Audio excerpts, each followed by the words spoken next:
Innal hamdalillah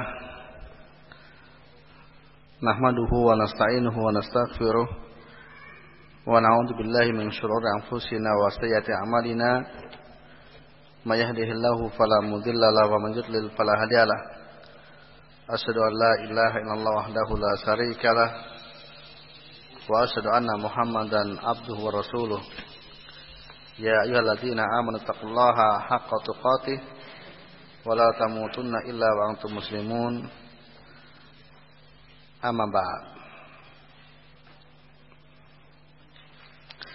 Ikhwah fillah sallallahu wa yakum, kita lanjutkan pelajaran kita dan kita mulai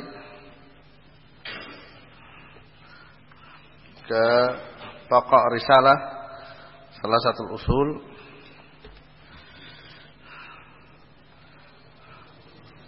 Saya Muhammad bin Wahab rahimahullah belum menyampaikan.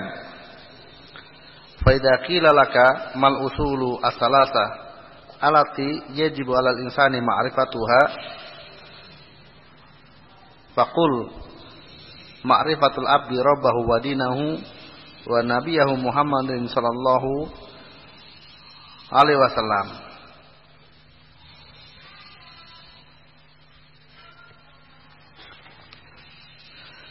Beliau sampaikan, jika ditanyakan kepadamu, apakah 3 landasan yang wajib diketahui setiap manusia, maka jawablah 3 landasan tersebut, yaitu kewajiban seorang hamba untuk mengenal Rabbnya, agamanya, dan nabinya Muhammad sallallahu alaihi wasallam.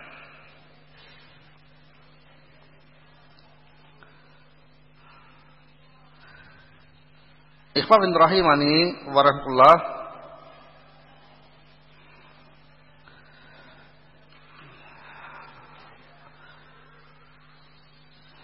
beliau mengambil kesimpulan tentang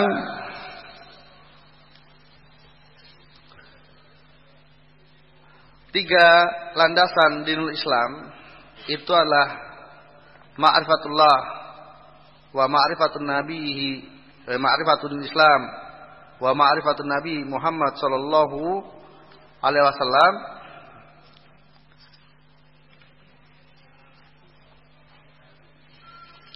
Di antaranya adalah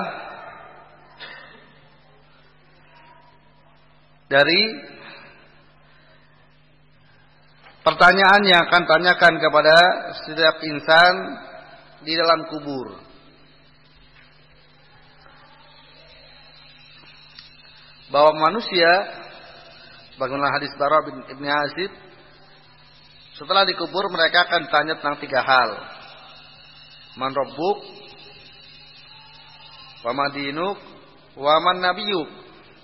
Siapa Rabbmu, apa agamamu, dan siapa nabimu.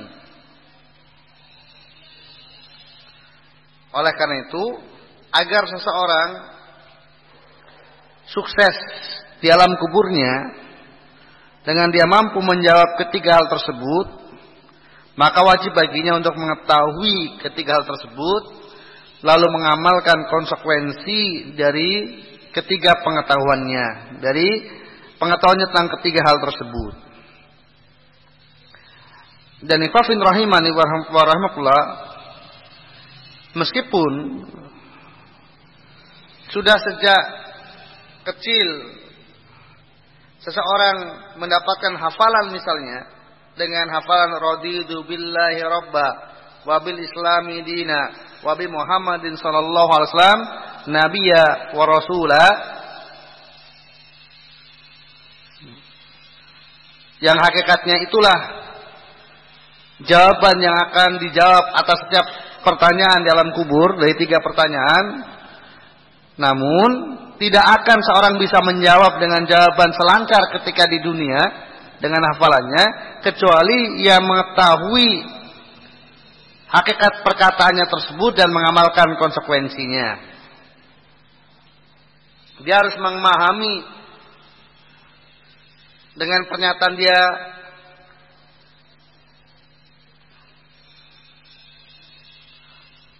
bahwasanya Allah lah Rabbnya, raditu billahi rabba, Aku ridho Allah sebagai Rabbku.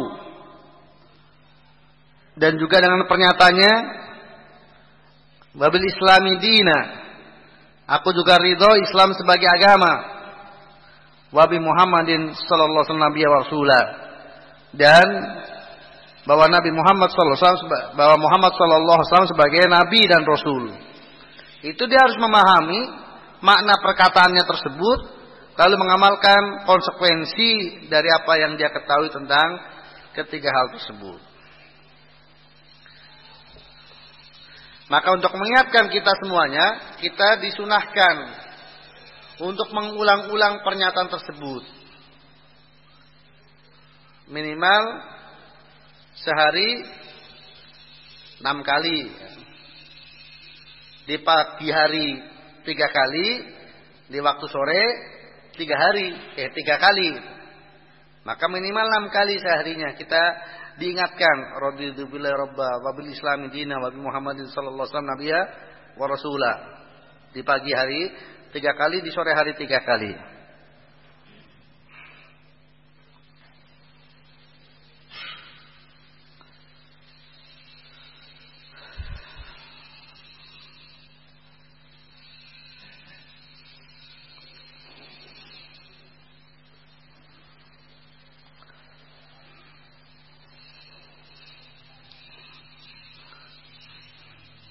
Kemudian ikhwafin rahimani wa rahmatullah.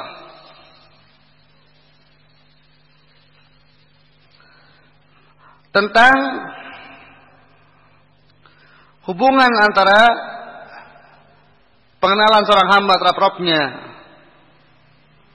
terhadap agamanya dan terhadap nabinya. Mengenalnya seorang hamba terhadap Rabbnya ini pokok dari seluruh pokok yang 3.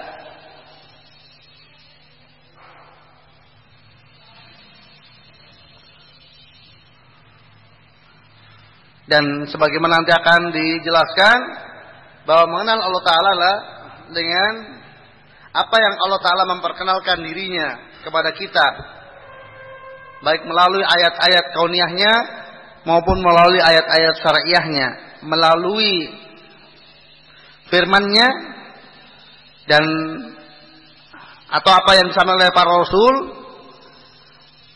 dan juga melalui apa yang Allah ciptakan yang kita saksikan, melalui ayat-ayat al-matluah, ayat-ayat yang terbaca, maupun al-ayat al-musyahadah, ayat-ayat yang tersaksikan.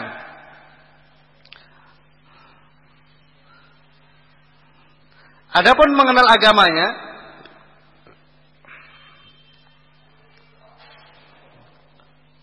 jadi setelah seseorang mengenal Allah Ta'ala, maka dia akan tahu bahwasanya dirinya punya kewajiban untuk beribadah hanya kepada Allah Ta'ala. Nah, di dalam beribadah kepada Allah Ta'ala itu adalah dengan agama yang Allah syariatkan.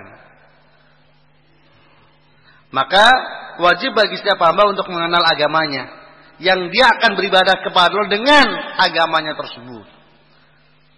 Karena tidak akan diterima ibadah kepada Allah Ta'ala kecuali dengan agama Allah SWT. Jadi mengenal Allah menuntut seorang beribadah hanya kepada Allah.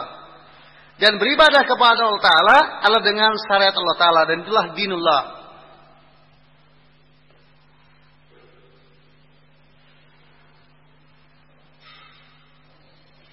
Maka tidak akan seseorang bisa beribadah kepada Allah Ta'ala dengan benar dan diterima tanpa seorang mengenal agamanya Allah Subhanahu wa taala. Kemudian untuk mengenal agama Allah Subhanahu wa taala tidak ada jalurnya kecuali melalui jalur Rasul. Karena agama Allah Ta'ala dibawa oleh Rasul. Maka wajib bagi seorang hamba untuk mengenal Rasul. Maka kepentingan mengenal Rasul itu sebagaimana kepentingan mengenal yang mengutusnya, yaitu Allah SWT. Maka seseorang tidak akan bisa mengenal Allah Ta'ala tanpa mengenal Rasul. Karena melalui Rasul itulah Allah diperkenalkan. Dan seseorang tidak akan bisa beribadah kepada Allah Ta'ala dengan benar kecuali melalui Rasul.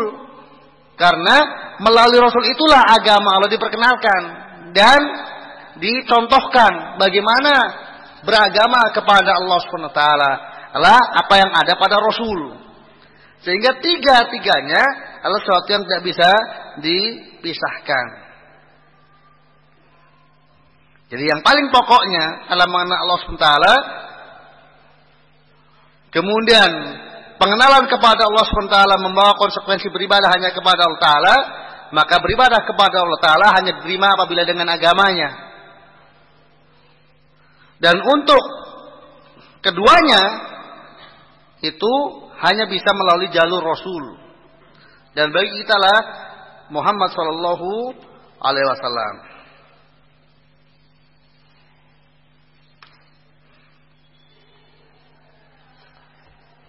Maka sudah tergambar bagi kita kepentingan kita untuk mengenal ketiga hal tersebut. Allah sebagai Rabb kita, maka itu kewajiban yang pertama. Dan pokok yang paling mendasar. Dan ikhwafin rahimani warahmatullah, kesempurnaan peribadatan seseorang itu akan didapatkan dengan kesempurnaan mengenal Allah Subhanahu wa taala.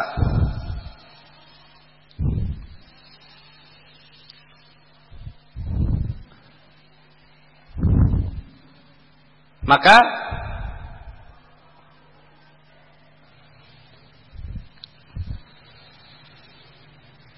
semakin minim pengenalan seorang hamba kepada Allah Ta'ala, akan semakin minim pengabdiannya.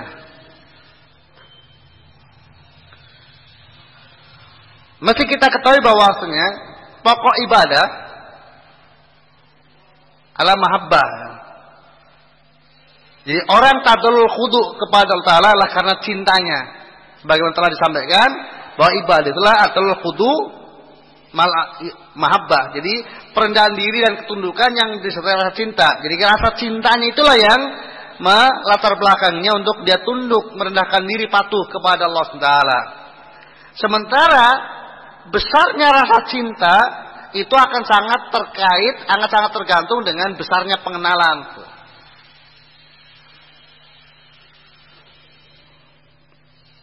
Maka ahabun nas ilallah ala a'rafum billah, atau ahabun nas billah la a'rafuhum billah.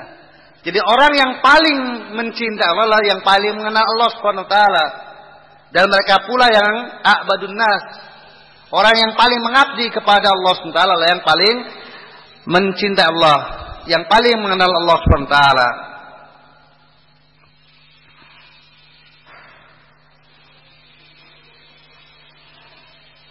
Maka betul ketika dikatakan bahwa kenikmatan yang tertinggi yang dirasakan oleh seorang hamba di dunia adalah ma'rifatullah.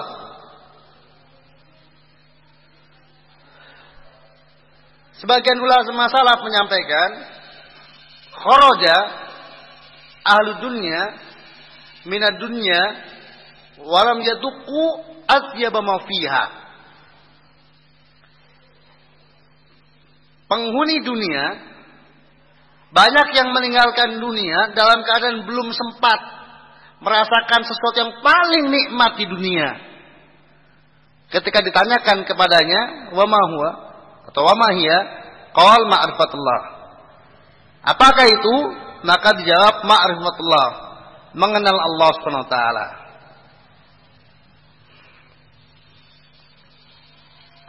Maka orang yang paling mengenal Allah Ta'ala, lalu kemudian dia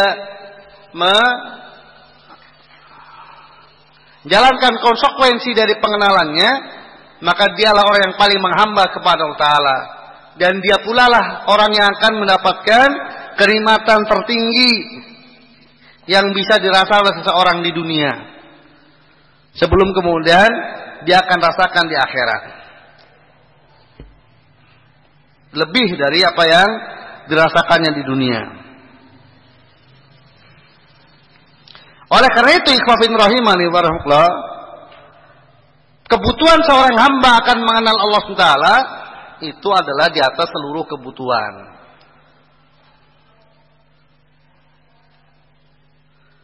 Maka Al-Quran yang merupakan kitab sebagai petunjuk bagi umat manusia, dominasinya adalah berisi tentang pengenalan Allah Subhanahu wa taala.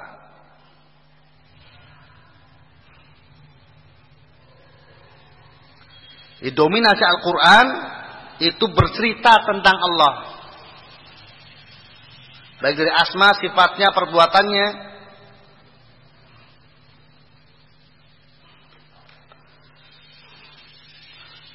Karena memang tidak ada kebutuhan yang lebih dibutuhkan bagi umat manusia melebihi mengenal Allah Subhanahu wa taala. Maka kita mulai dengan pokok yang pertama, al-aslul awal. Yang ini tidak ada pada matannya tulisan al-aslul awal ma'rifat Rabbi, tidak ada. Inilah tambahan dari pensarah. Dan semestinya memang ada. Adapun mu'alif itu langsung fa idza qila laka man rabbuk faqul rabbi Allah alladzi rabbani wa rabba jami'al alamin bi ni'amihi wa huwa ma'budi laisa li ma'budun siwa.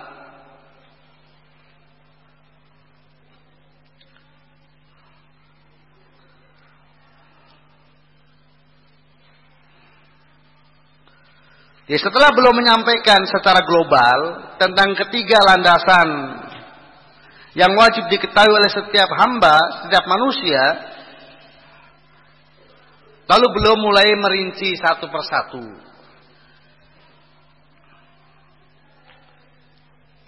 Dan ini adalah termasuk metode yang bagus dalam pengajaran.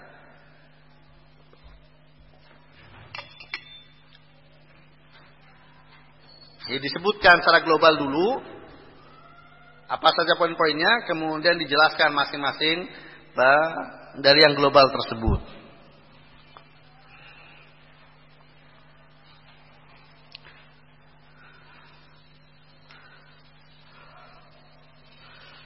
Maka seakan-akan belum menyampaikan sebelumnya lah al-aslul awal ma'rifatu abdi rabbahu. Jadi pokok yang pertama adalah pengenalan seorang hamba terhadap Rabbnya, yaitu dari jawaban Anda ketika Anda tanya siapa Rabbmu, maka jawablah bahwa Rabbku adalah Allah yang telah membimbingku dan membimbing seluruh alam dengan nikmat-nikmatnya. Dialah sesembahanku dan aku tidak mempunyai sembahan kecuali Dia. Wa dalilu qoulu ta'ala alhamdulillahirabbil alamin. Dalilnya adalah firman Ta'ala, segala puji bagi Allah Rabb semesta alam, wa kullu man siwallahi alam wa ana wahidun min dalikal alam. Dan seluruh yang selain Allah adalah alam dan aku adalah bagian dari alam tersebut.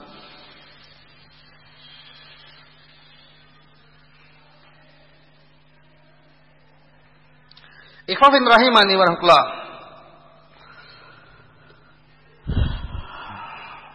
Bagian yang pertama, asal yang pertama, ma'rifatul abdi rabbahu, pengenalan seorang hamba terhadap Rabbnya.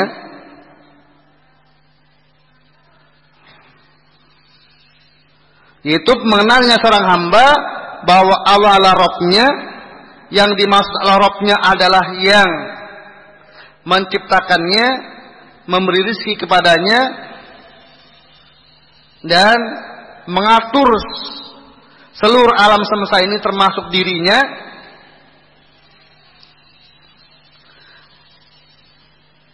Maka dia pula lah Allah SWT semata yang berhak untuk disembah olehnya dan juga oleh seluruh umat manusia, seluruh makhluk.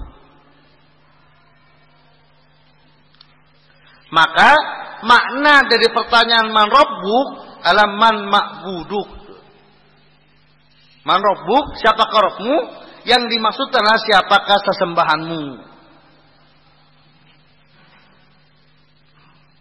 Jadi pertanyaan man rabbuk di sini adalah yang diinginkan konsekuensinya.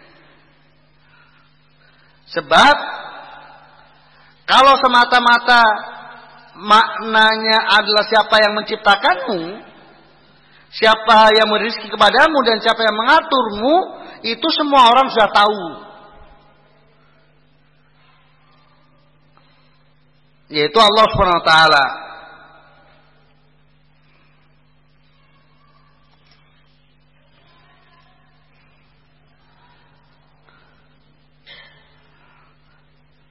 Namun bahwasannya hanya Allah Ta'ala yang menjadikan sesembahannya semata, ini yang banyak manusia tidak menjalaninya, tidak konsekuen. Maka yang boleh inginkan dengan pertanyaan man rabbuk adalah man ma'buduk, alladzi laisa laka ma'budun siwa. Maka jawaban yang diajarkan adalah Rabbi Allah, Rabbul Allah yang telah memelihara aku dan seluruh alam semesta dengan nikmatnya, dan dia itulah satu-satunya sembahanku. Ya, dialah sembahanku, tidak ada bagiku sembahan selain dia. Maka kalau jawabannya hanya sebatas pada Rabbi Allah alladzi rabba jamal alamin bi ni'amihi, itu dijawab oleh semua manusia. Tetapi bahwasanya dialah sembahan satu-satunya, tidak ada bagiku sembahan selain dia, itu hanya ahli tauhid yang menjawab demikian.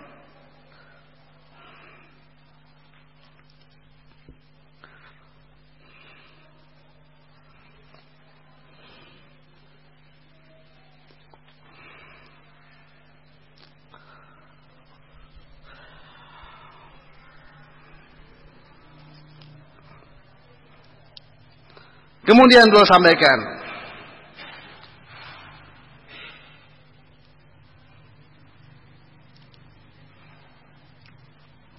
fa idza qila laka bima arafta rabbak faqul bi ayati wa makhluqatihi wa min ayati al-lailu wan nahar wa samhal qamar wa min makhluqati as-samawati as-sab' wal arduna as-sab' wa man fihinna wa ma bainahuma.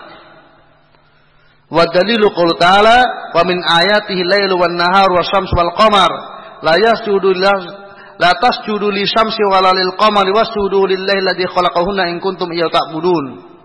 Wa qoul ta'ala inna rabbakumullahu alladzi khalaqa samawati wal arda fi sittati ayyam tsumma istawa al-'arsy yughsil laila an-nahara yatlubu hasitha wasyamsa wal qamara wan nujuma musakhkharatin bi amrihi ala lahul khalqu wal amru tabarakallahu rabbul alamin. Belum menyampaikan, maka apabila ditanyakan kepada Anda dengan cara apa engkau mengenal Rabbmu, mengenal Tuhanmu, maka jawablah, yaitu melalui ayat-ayatnya dan melalui makhluk-makhluknya. Dan di antara ayat-ayat Allah adalah malam, siang, matahari dan bulan. Sementara di antara makhluk-makhluk Allah adalah langit-langit yang 7 dan bumi yang 7. Serta apa yang ada dalamnya dan apa yang ada di antara keduanya. Adapun dalilnya yang menunjukkan bahwasanya malam, siang, matahari dan bulan adalah bagian dari ayat-ayat Allah. Allah berfirman, dan di antara ayat-ayat Allah, tanda-tanda keagungan Allah adalah malam, siang, matahari dan bulan. Maka janganlah kalian bersujud kepada matahari dan bulan, namun sujudlah kepada Allah yang telah menciptakan itu semua, jika kalian hanya kepadanya beribadah. Adapun dalil yang menunjukkan bahwasanya di antara makhluk Allah adalah bumi dan langit yang 7. Allah berfirman, sesungguhnya Rabb kalian adalah Allah yang telah menciptakan langit-langit dan bumi dalam 6 hari, kemudian istiwa di atas arsy. Dia memasukkan malam ke dalam siang dan berganti secara cepat, sementara matahari, bulan, bintang-bintang semuanya tunduk atas perintah Allah. Ketahuilah bahwasanya penciptaan dan perintahannya bagi Allah tabaraka Rabbul Alamin.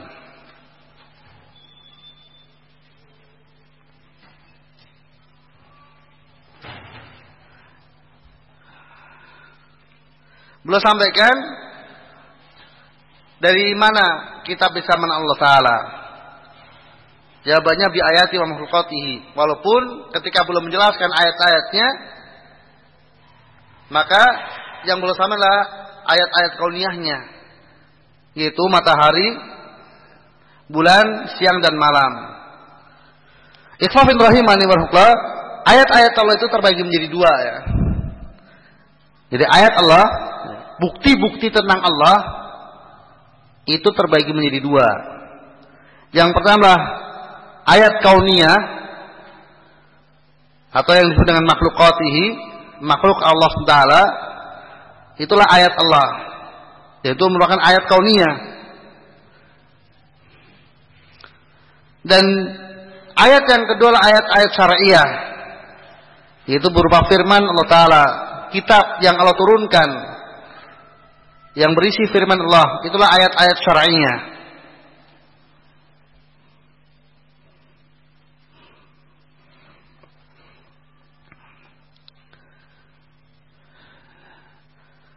Seseorang hamba tidak akan bisa mengenal Allah SWT secara terperinci, lebih detail, tanpa mengenalinya dari ayat-ayat syariah. Karena pengenalan Allah Ta'ala dengan ayat-ayat kauniyah itu hanya pengenalan secara global, hanya menghasilkan pengenalan secara global, bahwasanya Allah Maha Sempurna, Allah Maha Bijaksana, Allah Maha Kuasa.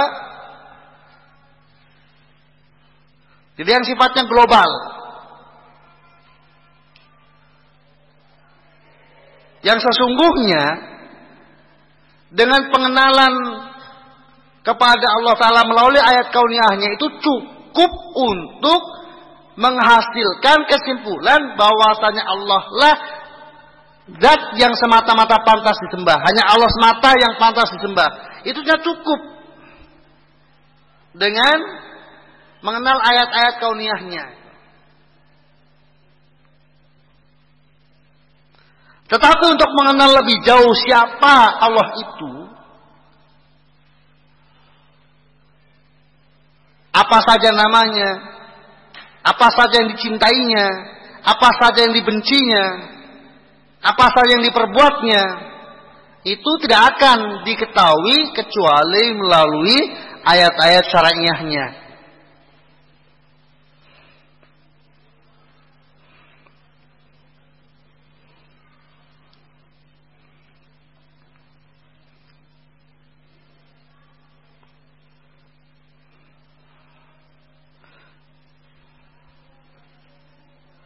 Maka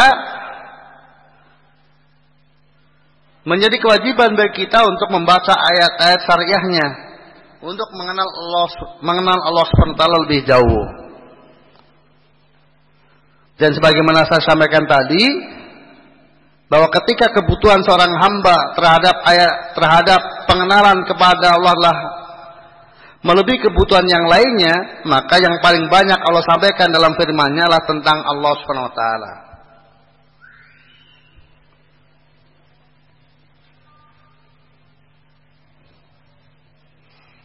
Dan ketika mengenal Allah adalah merupakan kebutuhan yang paling mendasar dan paling dibutuhkan, maka dikondisikan dengan kondisi yang sangat mudah bagi seorang untuk mendapatkannya dan mengenalnya. Itu muqtadah hikmatullah. Ketika sesuatu itu sangat dibutuhkan dan seseorang akan celaka tanpa mendapatkannya, maka disiapkan dalam kondisi yang semudah-mudahnya. Maka barang siapa yang mau, maka dia akan bisa mendapatkan dengan mudah sesungguhnya untuk bisa mengenal Allah SWT, baik melalui ayat kauniyahnya maupun melalui ayat syariahnya. Ayat-ayat yang paling jelas, yang boleh dikatakan bisa dipahami oleh semua orang, makna dasarnya, makna globalnya, itu adalah ayat-ayat tentang Allah. Namun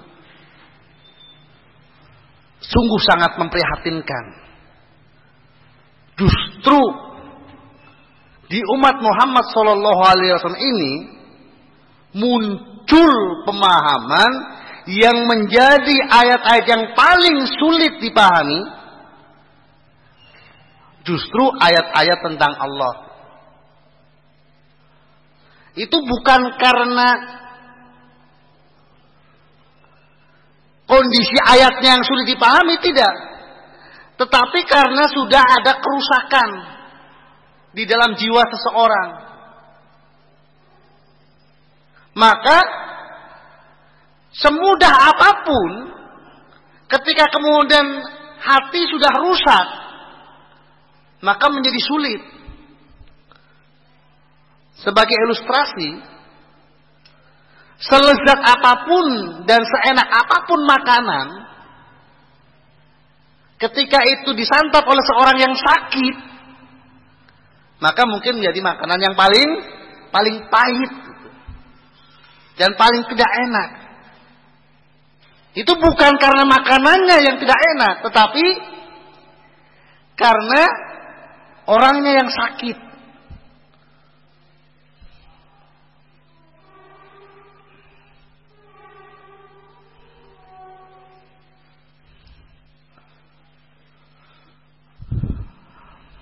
Jadi kalau kemudian orang tidak bisa memanfaatkan oksigen yang ada dan tidak bisa memanfaatkan air yang ada, yang tersedia dalam jumlah yang amat sangat banyak, itu adalah karena kondisi orangnya yang sakit. Sampai udara yang demikian ini nggak ada manfaatnya, nggak bermanfaat bagi dia. Masih harus apa? Harus dikasih alat bantu untuk mendapatkan oksigen. Itu bukan karena nggak tersedia oksigennya.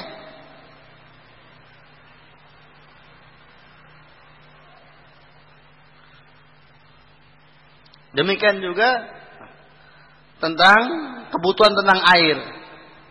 Jadi ketika sesuatu itu vital kebutuhannya, Allah siapkan dalam jumlah yang banyak dan mudah. Itu untuk kebutuhan jasad. Nah, sebagaimana ketika untuk kebutuhan jasad manusia yang paling tersedia dengan mudah dan banyak adalah yang paling dibutuhkan, demikian juga ketika untuk kebutuhan batin. Maka ketika kebutuhan mengenal Allah adalah yang paling dibutuhkan, maka Allah sediakan dengan jumlah yang sangat banyak dan mudah untuk dipahami.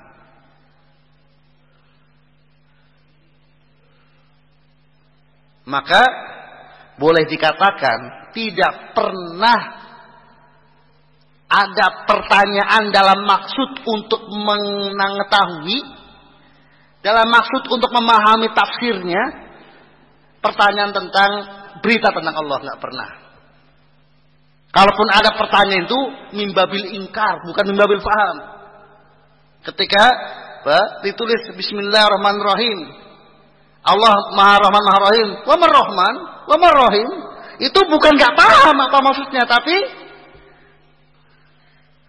pengingkaran terhadap hakikat Allah Ta'ala yang memiliki, bahwasanya Allah Ta'ala memiliki sifat rahmat seperti yang dilakukan oleh orang Quraisy. Tetapi secara umum bahwa seluruh berita tentang Allah itu dipahami dengan jelas dan gamblang. Maka tidak akan pernah ada pertanyaan dalam maksud pertanyaan istifham, pertanyaan dalam rangka untuk memahami tentang Allah, itu nggak pernah. Karena saking jelasnya berita tentang Allah, baik nama-nama Allah, sifat-sifat Allah dan perbuatan-perbuatan Allah, itu mudah dipahami.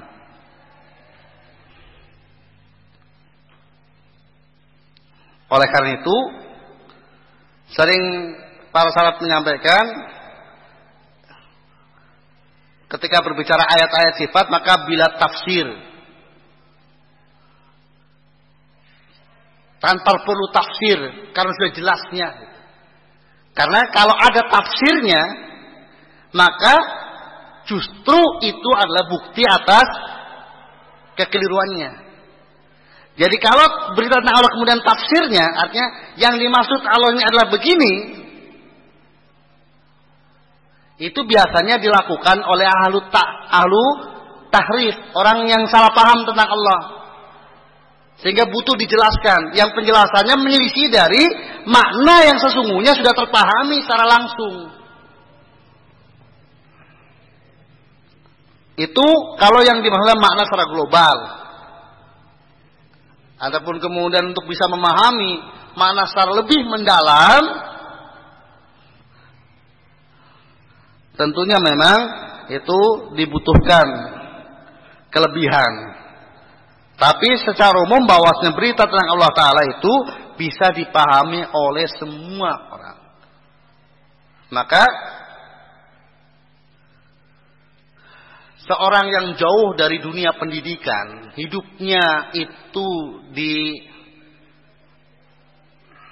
padang pasir, jauh dari kota, karena kesehariannya dia statusnya sebagai budak, kesehariannya sebagai pengembala.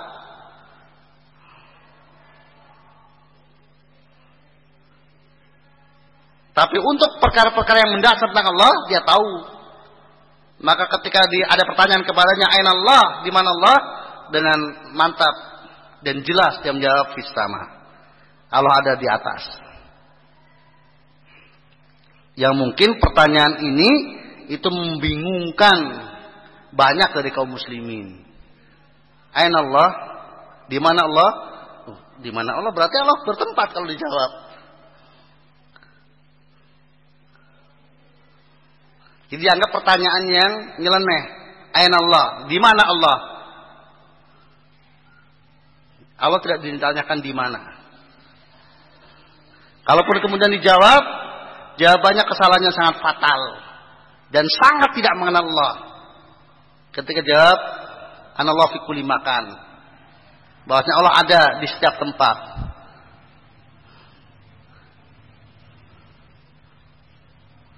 Ini realita. Sesuatu yang sesungguhnya paling mudah justru kemudian menjadi sulit, dan itu hanya ada pada umat ini,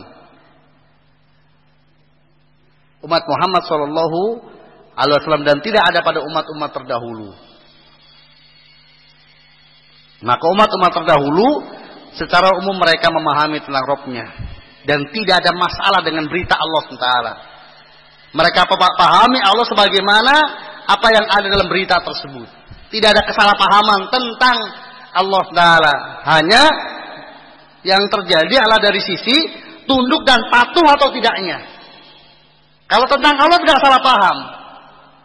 Tapi ada yang konsekuen sama tidak konsekuen. Mengenal Allah, kemudian tunduk dan patuh beribadah hanya kepada Allah.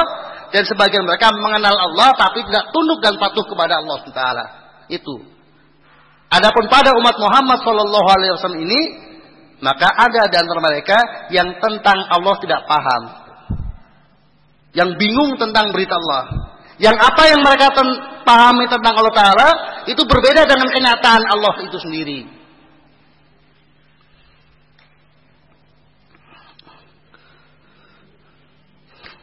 Dan itulah yang terjadi pada sebagian umat ini dari kalangan al-bid'ah, baik bid'ah mu'attilah, para pengingkar sifat-sifat Allah, maupun bid'ah musyabbihah, itu yang melupakan sifat-sifat Allah dengan makhluknya.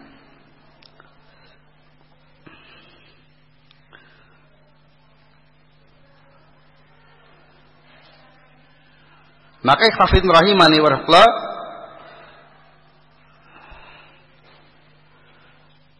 menjadi dakwah yang amat sangat penting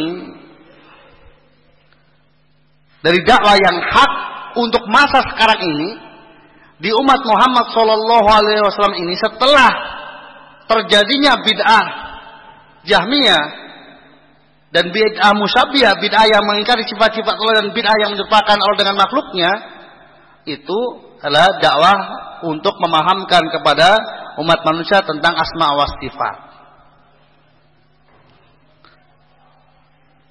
Dan bisa dikatakan untuk hari ini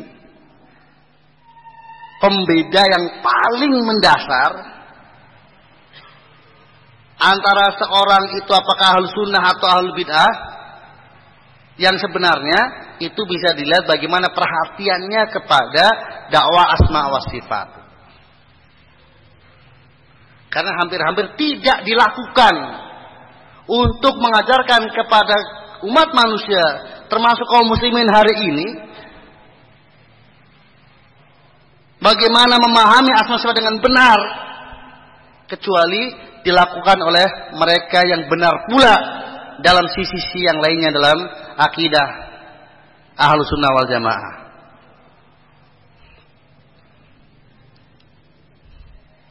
Karena untuk tauhidul ibadah, dakwah tauhidul ibadah itu secara global dilakukan juga, disampaikan juga oleh mereka yang salah paham tentang asma wa sifat.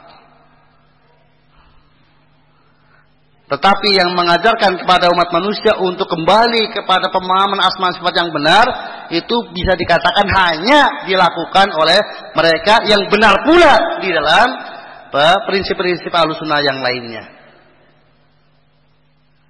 Sehingga bisa dikatakan ciri yang paling kentara untuk membedakan apakah seorang itu adalah min ahli sunnah atau min ahli bidah, itu bagaimana terhadap asma sifat.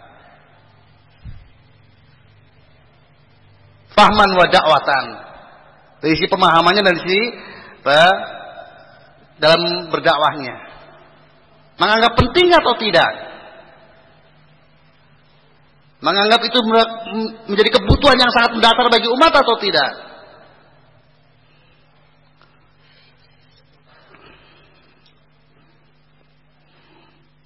Maka kalau antum berada dimanapun, kemudian antum ingin belajar kepada seorang yang dinisbahkan kepadanya ilmu, maka cari tahu tentang bagaimana dia kepada asma sifat. Kalau dia menjawab asma sifat suatu yang amat sangat penting dan harus kemudian dijelaskan kepada umat, kepada kaum muslimin, maka itu sudah menjadi modal dasar bahasnya insya Allah dia adalah sisi yang lainnya benar. Tapi kalau kemudian asma sifat itu perkara yang sudah lama itu, ya memang itu dibahas, tapi itu sudah lalu. Masalah Jahmiyah, Mu'tazilah itu udah masalah yang berlalu itu. Hal yang tidak sepantasnya lah kalau kemudian di masa sekarang itu bicara asma sifat. Maka jangan teruskan untuk bersamanya.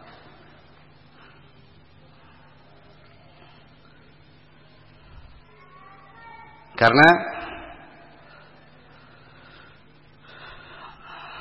siapapun yang memahami tentang bagaimana salafus saleh wa alim ajmain pasca bid'ah asma sifat, maka dia akan paham bahwa mereka menaruh perhatian yang amat sangat penting. Sehingga boleh dikatakan kitab-kitab akidah, di kitab-kitab akidah itu pasti membahas masalah asma wa sifat dan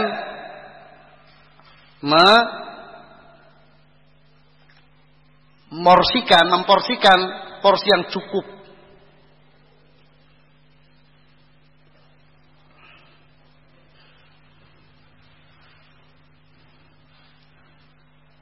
Setidaknya mesti akan membahas tentang sifat ulu, sifat istiwa, sifat Allah dilihat, sifat kalam, itu minimal. Yang bisa dikatakan seseorang yang benar sesuai dengan bagaimana Al-Haq berbicara tentang Allah terkait dengan firman Allah, terkait dengan keberadaan Allah, terkait dengan Allah dilihat, terkait dengan istiwanya Allah, itu pasti dia benar dalam pemahaman Allah yang lainnya. Kalau sudah bisa menerima hal ini,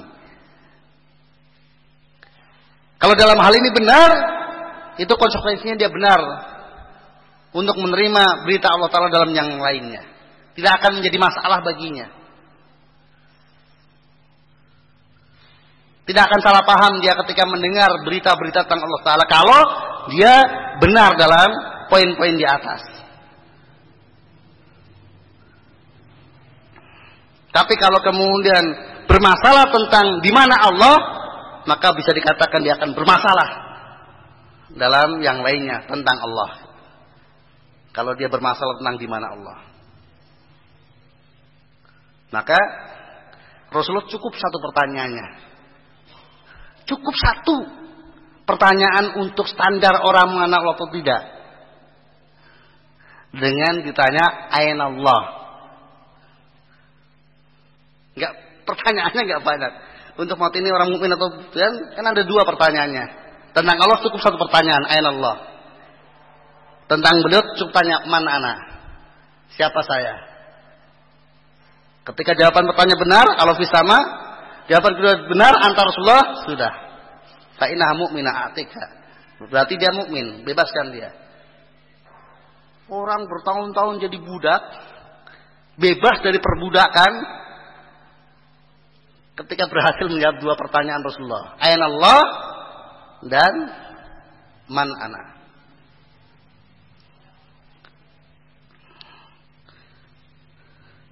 Kalau di mata Rasulullah itu pertanyaan yang penting dan menjadi standar keimanan, maka sudah bisa digambarkan berapa rendahnya kadar agama seorang ketika mempermasalahkan pertanyaan tersebut. Sudah bisa tergambar, terbayang betapa jauhnya orang tersebut dari ilmu din yang benar ketika dia mempermasalahkan pertanyaan yang Rasulullah SAW menganggap itu sesuatu yang amat sangat mendasar. Aina Allah? Di mana Allah?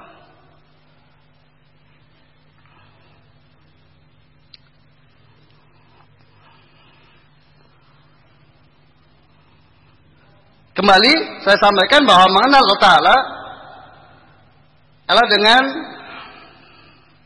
melalui ayat-ayat syariahnya dan ayat-ayat kauniyahnya. Kemudian di antara ayat-ayat kauniyah Allah Ta'ala, mu'alif mengistilahkannya, ada yang disebut ayat-ayatnya dan ada yang disebut makhluknya. Walaupun semuanya ayat-ayat Allah dan semuanya makhluk Allah, maka makhluk Allah Ta'ala belum kelompokkan menjadi dua. Ada yang diistilahkan ayat-ayat Allah, ada yang diistilahkan makhluk saja tanpa diistilahkan ayat-ayat Allah. Meskipun sesungguhnya semuanya adalah makhluk Allah dan semuanya ayat-ayat Allah. Tetapi ketika sebagian makhluk itu lebih menonjol di dalam fungsinya, di dalam kedudukannya sebagai tanda yang menunjukkan tentang Allah SWT, maka ini dikelompokkan menjadi ayat. Karena yang namanya ayat itu adalah alamat yang sangat jelas. Maka kalau ayat Allah adalah alamat yang sangat jelas menunjukkan tentang Allah.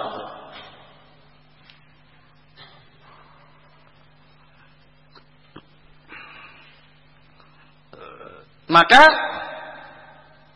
mukjizat para nabi itu juga disebut ayat. Jadi pengistilahan Al-Quran terhadap mukjizat bukan mukjizat, tapi ayat, burhan. Nah, para nabi memiliki banyak keistimewaan, banyak kebaikan. Dan untuk yang luar biasa yang dimiliki oleh para anbiya disebut dengan ayat. Dikatakan sebagai ayat karena apa yang disebut ayat itu adalah bukti yang sangat nyata, yang sangat gamblang, yang menunjukkan bahwa dia adalah betul-betul utusan Allah. Maka disebut ayat. Karena itulah yang paling menunjukkan tentang statusnya sebagai utusan Allah Subhanahu wa taala. Yang orang mengenalnya dengan mukjizat. Walaupun nama syar'inya bukan mukjizat. Itu penamaan dari sebenarnya penamaan dari ahlul bidah. Namun karena itu tidak bermasalah, nama itu tidak dianggap bermasalah yang fatal, maka dipakai juga oleh Ahlus Sunnah wal Jamaah untuk penamaan ayat Allah dengan mukjizat.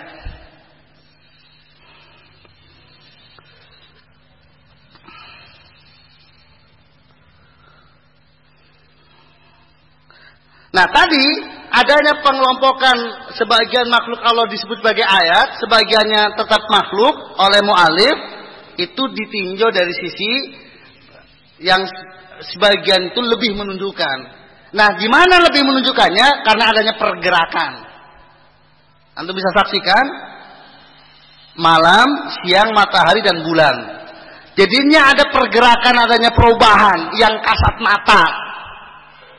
Itu lebih menunjukkan tentang adanya yang mengatur dibandingkan yang diam. Sementara langit dan bumi itu diam secara kasat mata. Sebab pergerakan yang ada di bumi kan tidak kasat mata. Tapi yang langsung semua orang mengetahui dengan mata kepalanya adanya pergerakan, adanya perubahan lah siang, malam, matahari dan bulan. Nah, secara logika yang sehat bahwa pergerakan itu adalah bergerak dengan diatur. Perubahan itu terjadi dengan adanya mengatur, bukan dengan sendirinya. Sesuatu yang bergerak dengan sendirinya tidak akan teratur. Maka keteraturan itu mesti ada yang mengaturnya.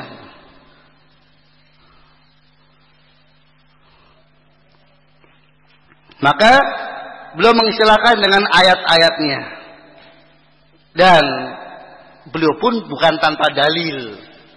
Karena Allah sendiri pun menyebutkan itu sebagai ayat-ayatnya. Wa min ayatihi al-lailu wan nahar wa samsu wal qamar. Jadi Allah pun mengistilahkan al-lail wan nahar wa samsu wal qamar itu bagian dari ayat-ayat Allah Taala. Sementara untuk langit dan bumi Allah menyebutkannya dalam bentuk penciptaan. Inna rabbakum Allah alladzi khalaqas samawati wal arda fi sittati ayyam.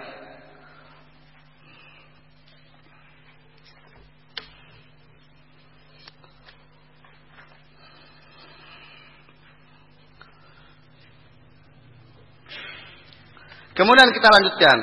Ya, sesungguhnya untuk dua ayat ini amat sangat banyak pelajarannya. Namun insyaallah bisa antum baca sendiri. Saya cukupkan pada yang pokok-pokok saja. Kemudian beliau sampaikan, wa rabbu wal ma'bud. Dan yang dimaksud dengan ar-rabb di sini adalah al-ma'bud, yang disembah. Wa dalilul qaul ta'ala ya ayyuhan nasu ubudu rabbakum alladzi khalaqakum wal ladzina min qablikum la'allakum tattaqun alladzi ja'ala lakumul arda firasha was samaa'a binaa'a wa anzala minas samaa'i maa'an fa akhraja bihi minas samarati rizqan lakum fala taj'alu lillahi andada wa antum ta'lamun. Qala Ibnu Katsir rahimahullah ta'ala al-khaliqu li hadhil asya' wal mustahiq lil ibadah. Dan yang dimaksud dengan Rabb adalah al-ma'bud, yang disembah. Itu pokok yang diinginkan dengan seseorang mengetahui Rabb. Harus bermuara pada bahwa dia adalah sesembahan. Dan sesembahan adalah sesembahan satu-satunya. Tidak ada sembahan yang benar selain dia. Dalilnya, firman Allah, wahai manusia, sembahlah atas kalian Rabb kalian yang telah menciptakan kalian dan menciptakan orang-orang sebelum kalian agar kalian menjadi orang yang bertakwa. Itu yang telah menjadikan bagi kalian bumi sebagai hamparan, langit sebagai atap, dan telah menurunkan bagi kalian dari awan air hujan, lalu mengeluarkan dengan sebab air hujan tersebut buah-buahan sebagai rezeki bagi kalian. Maka janganlah kalian menjadikan sekutu bagi Allah sementara kalian mengetahui.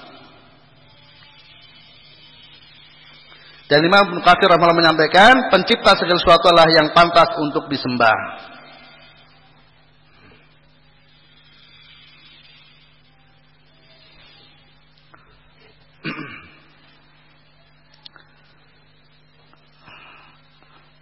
Sesungguhnya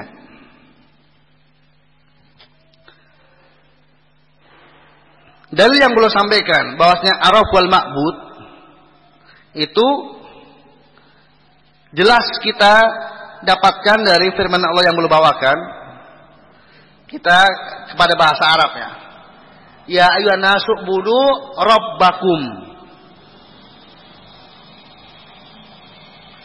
Di sini ada fiil, ada fa'il, ada maf'ul. Fiilnya ibadah, kemudian fa'ilnya manusia, kemudian maf'ulnya adalah Rabb. Maka manusia yang melakukan ibadah dia disebut abid, karena dia fa'il abid. Fiilnya abada, itu beribadah. Nah, perbuatannya yang ditujukan kepadanya ibadah namanya ma'bud. Nah, siapa maf'ulnya di sini? Rabb, yang ditujukan kepadanya ibadah. Maka ar-Rabb wal ma'bud.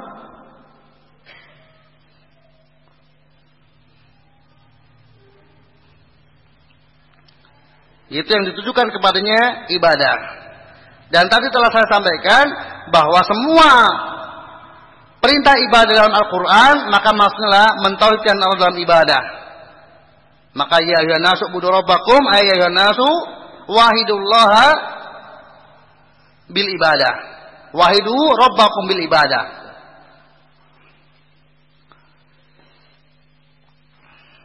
Lalu Allah sampaikan alasannya. Mengapa Allah yang harus disembah, bukan yang lainnya? Karena dialah yang menciptakan kalian dan orang-orang sebelum kalian. Juga Allah lah yang telah menciptakan bumi, langit, dan menurunkan air hujan, mengeluarkan dengan sebab itu buah-buahan, yang kemudian memberikan rezeki kepada kalian dengan itu semua. Itulah yang pantas sembah. Nah, yang tidak memiliki aktivitas seperti itu tidak pantas untuk dijadikan sesembahan. Maka Imam Katsir menyampaikan al-khaliqu li hadhil asya' huwal mustaqil ibadah. Yang menciptakan terhadap itu semua itulah yang pantas disembah, adapun yang lainnya tidak. Dan kembali saya ingatkan, ini bukti bahwa Syekh Muhammad bin Abdul Wahhab rahimahullah dalam pemahamannya tidak pernah keluar dari apa yang dipahami oleh ulama sebelumnya. Beliau senantiasa berbicara mengikuti bagaimana pemahaman ahlinya. Dan ma'ruf bahwasanya di antara ahli tafsir Al-Qur'an dari umatillah Imam Ibnu Katsir rahimahullah.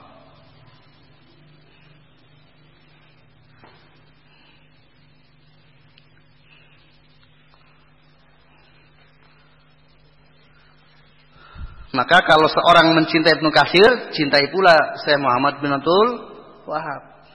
Apa bedanya beliau dengan Ibnu Katsir? Apa bedanya?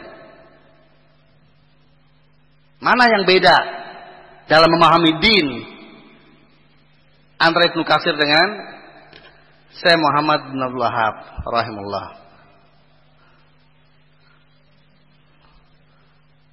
Minta bukti kepada mereka yang membedakan sikap kepada Ibnu Katsir dengan kepada Muhammad bin Abdul Wahhab.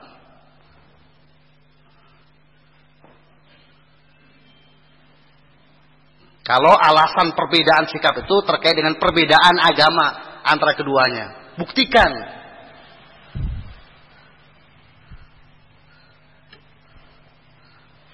Niscaya mereka tidak akan bisa untuk mendatangkan bukti perbedaannya dalam memahami agama antara Ibnu Katsir dengan Syekh Muhammad bin Abdul Wahhab rahimahullah.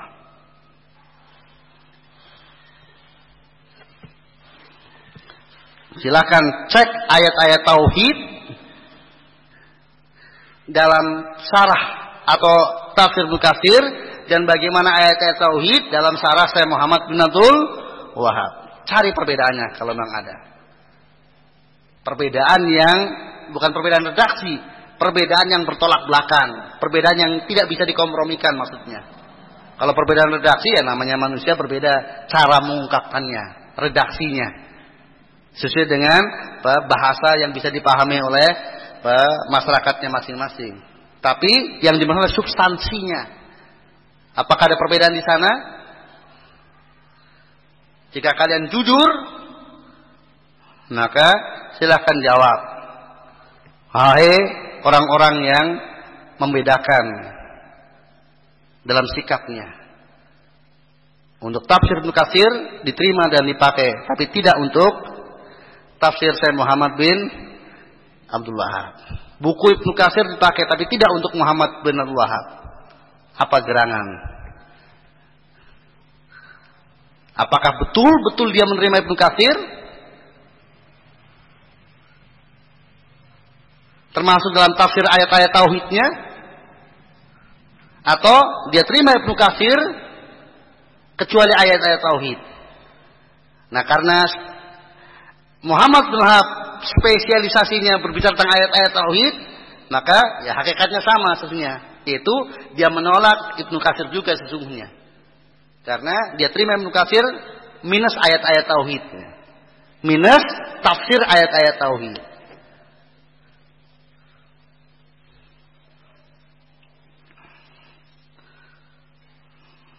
Nah, itu diantara satu hal untuk supaya orang itu berpikir. Karena alhamdulillah untuk banyak dari kaum muslimin yang menolak mentah-mentah Muhammad bin Wahab, mereka lah menerima Ibnu Katsir rahimahullah.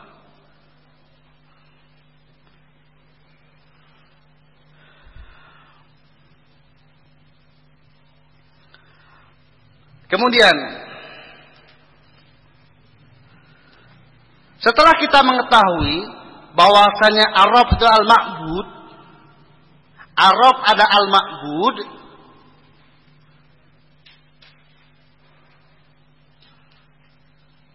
dan kemarin telah disampaikan apa itu ibadah dalam pengertian yang paling umumnya. Maka sekarang dibutuhkan tentang mengetahui bentuk-bentuknya. Jadi kalau Allah itu al-ma'bud dan ibadah talul khudu dengan segala sesuatu, dengan cara beraktivitas dengan sesuatu yang dicintai dan diridhai Allah, baik yang lahir maupun yang batin. Nah, itu semuanya apa saja? Sesuatu yang dicintai dan diridhai Allah Ta'ala, yang mesti ditujukan kepada Allah Ta'ala dengan penuh ketundukan dan perendahan diri karena rasa cinta, apa saja. Maka beliau sampaikan untuk menyempurnakan hal itu dengan wa anwaul ibadah allati amarallahu biha. Adapun macam-macam ibadah yang Allah SWT memerintahkan kepada seorang hamba dengannya adalah misal Islam wal iman wal ihsan wa minu ad-du'a wal khauf wa raja wa tawakkul wa raghbah wal khusyu' wal khasyah wal inabah wal isti'anah wal isti'adzah wal istighasah wad dzab wan nazar wa ghairi dzalika min anwa'il ibadati allati amarallahu biha. Kulluha wa quliha lillah. Adapun macam-macam ibadah yang Allah perintahkan dengannya seperti Islam, iman, ihsan, dan diantaranya juga doa, rasa takut, berharap, tawakal, kemudian rohbah, juga perasaan harap, rohbah, takut, khusyuk, khosyah, juga takut, al-inabah, kembali kepada Allah dengan bertobat, memohon pertolongan, isti'anah memohon perlindungan, istighosah memohon pertolongan, adzabah menyembelih, kurban, an-nadar bernadar, dan selain daripada itu dari macam-macam ibadah yang Allah perintahkan itu semuanya hanya untuk Allah Subhanahu wa taala. Wa dalilu qaul ta'ala wa annal masajida lillahi fala tad'u ma'allahi ahada. Dalilnya firman Allah taala, sesungguhnya masjid-masjid adalah hanya untuk Allah, maka janganlah kalian menyeru sesama lain bersama Allah taala. Faman sarafa sa'an li ghairillah, faman sarafa min sa'an li ghairillah fa huwa musyrikun kafir. Maka barang siapa yang memalingkan sebagian dari anwa'ul ibadah tadi kepada selain Allah, maka dia adalah seorang musyrik, dan orang musyrik adalah kafir. Wa dalil qala wa may yad'u mawlilan akhar la burhana lahu bihi fa inna ma yatabu inda rabbi innahu la yuflihul kafirun. Allah berfirman, barang siapa yang menyeru sembahan lain bersama Allah, maka pasti dia tidak memiliki hujah tentangnya. Maka sesungguhnya perhitungannya di sisi Tuhannya, dan sesungguhnya orang-orang kafir itu tidak akan beruntung.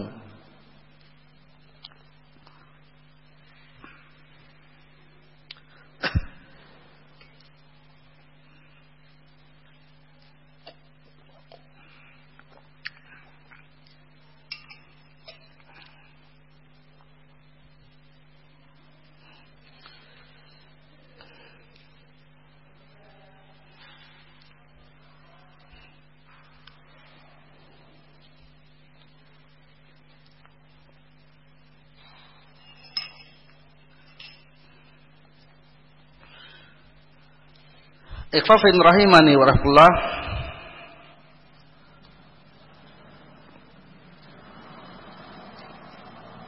Kembali kita mengulang tentang makna ibadah sebagaimana kemarin telah disampaikan bahwa ibadah ini ada dua tinjauan. Dari sisi pelakunya, abidnya, maka dia lakukan dengan tadallul wal khudu mal mahabbah, adanya ketundukan dan perendahan diri yang disertai dengan rasa cinta. Kemudian ditinjau dari sisi wujud yang dilakukan, yang merupakan pengejawantan atau realisasi dari ketundukan dan perendahan diri itu adalah dengan sesuatu yang dicintai dan diridhai oleh Allah, baik yang itu diwujudkan dalam batin maupun yang itu diwujudkan secara zahir. Itu harus yang dicintai dan diridhai oleh Allah Taala. Itulah ibadah seseorang. Nah, sekarang pertanyaannya adalah apa kriteria kalau sesuatu itu dicintai dan diridhai oleh Allah Taala? Yang dengan demikian kita akan mengetahui bahwa sesuatu itulah ibadah. Setelah tertanam dalam diri kita masing-masing bahwa kita punya kewajiban untuk merendahkan diri dan tadallul, tunduk kepada Ta'ala karena rasa cintanya kepada Ta'ala, maka yang kita butuhkan selanjutnya adalah wujudnya atau bentuk-bentuknya itu seperti apa saja untuk kita mewujudkan ketundukan kita dan kecintaan kita kepada Allah Ta'ala. Dengan bagaimana? Apa yang mesti kita lakukan kepada Allah Ta'ala tersebut?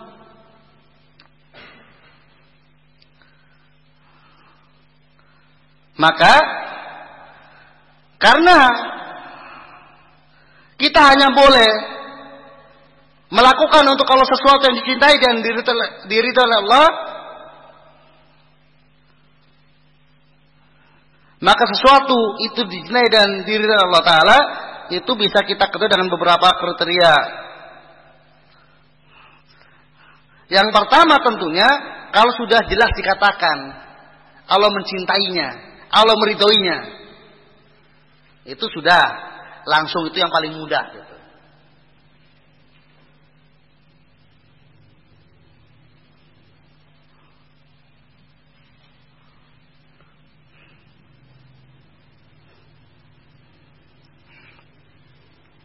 Jadi kalau Allah Ta'ala atau Rasulnya memberitakan kalau Allah mencintai sesuatu, Allah meridhai sesuatu, maka berarti itu ibadah.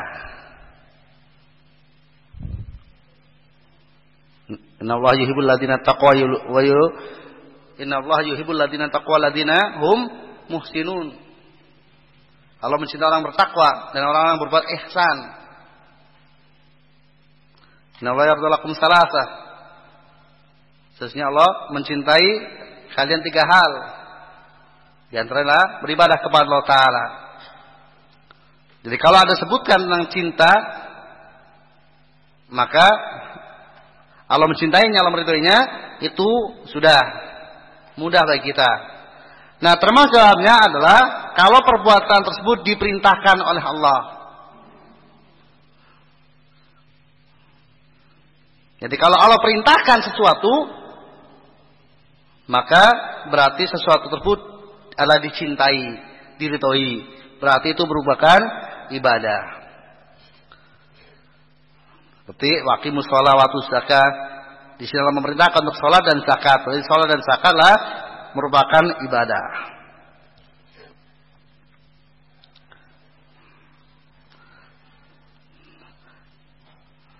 Yang lainnya itu apabila Allah SWT memuji.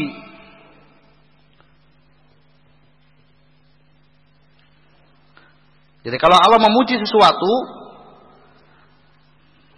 maka berarti Allah mencintai dan meridhoinya.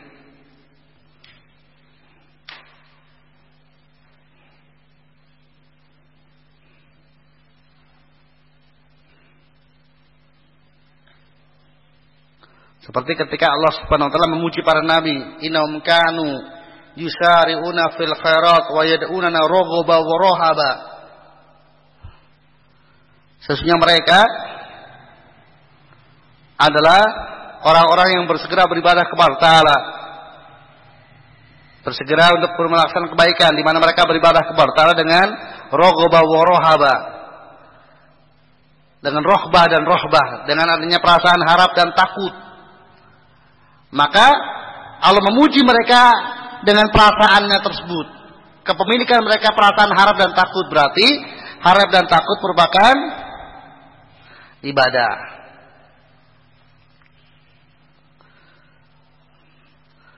Di antaranya pula apabila Allah Ta'ala menjanjikan pahala.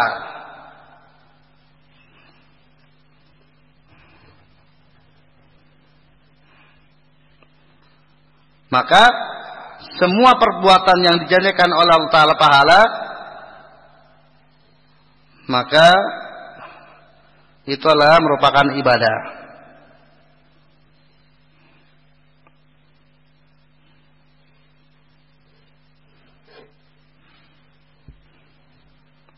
Apapun bentuk pahalanya, apapun bentuk ganjarannya.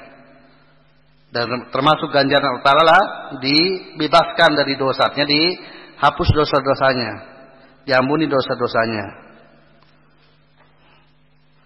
Man shoma ramadhana imanan wa ihtisaban ghufira lahu ma taqaddama min dambi. Ketika Allah menjanjikan ampunan dosa, maka berarti itu merupakan ibadah. Man qara harfan min kitabillah falahu bihasanah wa hasanul bi'asri amsalihha. Barang siapa yang membaca satu huruf dari kitab Allah, maka ia akan mendapatkan satu kebaikan. Dan satu kebaikan itu akan dilipat gandakan menjadi 10.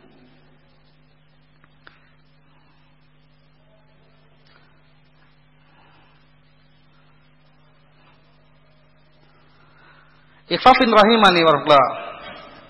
Dan yang namanya ibadah kepada Ta'ala itu ada ibadah yang sifatnya fi'liyah, ada yang sifatnya tarkiyah.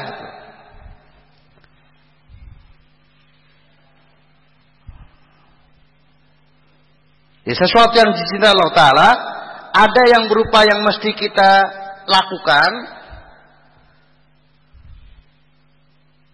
dan ada yang kita justru dengan tidak melakukannya.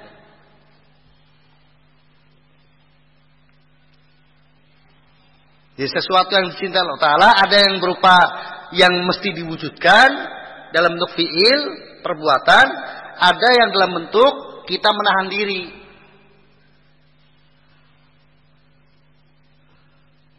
Seperti puasa misalnya, itu kan bukan perbuatan. Justru dilarang berbuat. Ini menahan diri untuk tidak berbuat. Sama seperti sabar. Sabar itu ya menahan hati, menahan lisan, menahan anggota badan.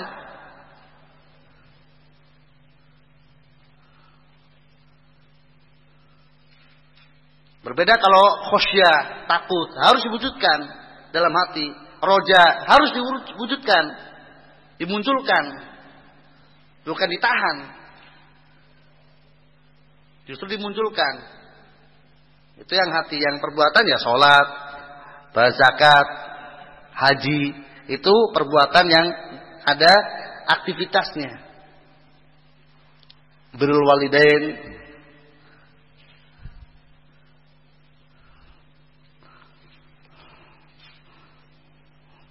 maka semua aktivitas yang diizinkan Allah Ta'ala, semua sikap menahan diri yang diizinkan Allah Ta'ala, itu semuanya ibadah.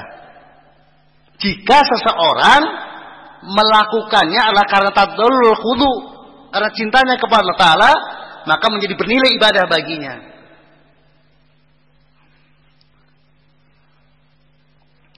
Oleh karena itu, kalau orang memahami makna ibadah dengan baik dan benar, maka seluruh waktunya itu bisa bernilai ibadah.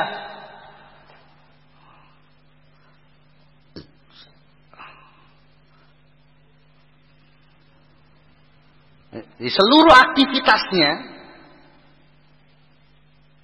itu bisa bernilai ibadah. Maka Nabi kita sallallahu alaihi wasallam bersabda, wa fi butni ahadikum shadaqah. Dan pada jima kalian itu ada sedekah gitu. Dan sedekah adalah ibadah. Maka berkumpulnya atau seorang suami mengumpuli istrinya itu ibadah. Maka ketika sahabat bertanya, bagaimana seseorang dia melampiaskan syahwatnya kok kemudian sedekah? Maka Nabi balik bertanya, bagaimana seandainya dia meletakkannya dalam yang haram? Bukankah itu dosa? Maka demikianlah, ketika dia meletakkan kepada yang halal, maka itu menjadi ibadah baginya, menjadi sedekah baginya. Berarti di sini setelah kita memahami dengan baik hal ini, maka mari kita upayakan seluruh aktivitas kita itu menjadi ibadah. Dengan cara apa? Dengan cara semuanya itu ada niatnya. Jadi dengan menghadirkan dalam hati kita mengapa kita melakukan itu. Innamal a'malu binniyat.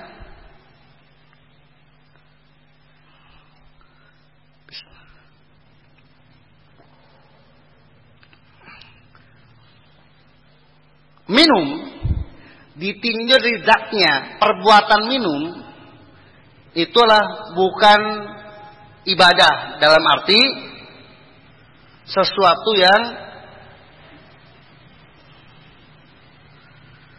kalau istilahnya ibadah mahdhah.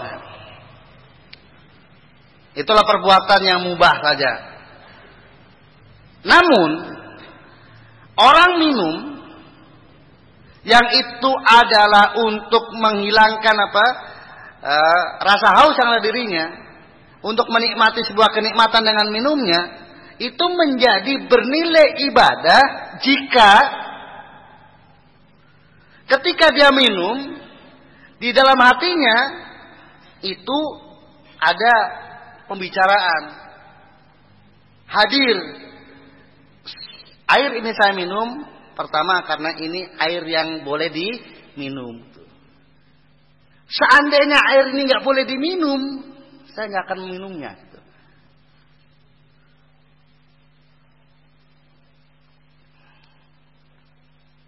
Seandainya Allah itu melarang meminumnya, saya nggak akan minumnya. Karena Allah membolehkannya, maka saya meminumnya. Jadi ada keterikatan. Jadi masih dalam bingkai ketundukan dan kepatuhan kepada Allah SWT.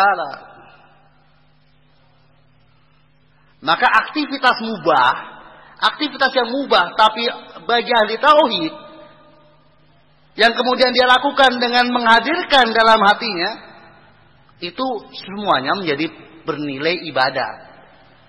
Apalagi ibadahnya gitu. Apalagi ibadahnya.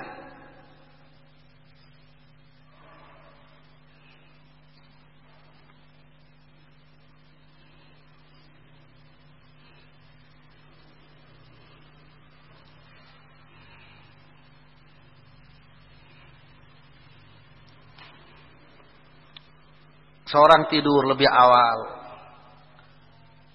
untuk supaya nanti bisa bangun sholat malam. Tidurnya menjadi bernilai ibadah walaupun kebablasan. Karena man hamma bihasanatin falam ya'malha kataballahu hasanah wahina. Hasanah kami.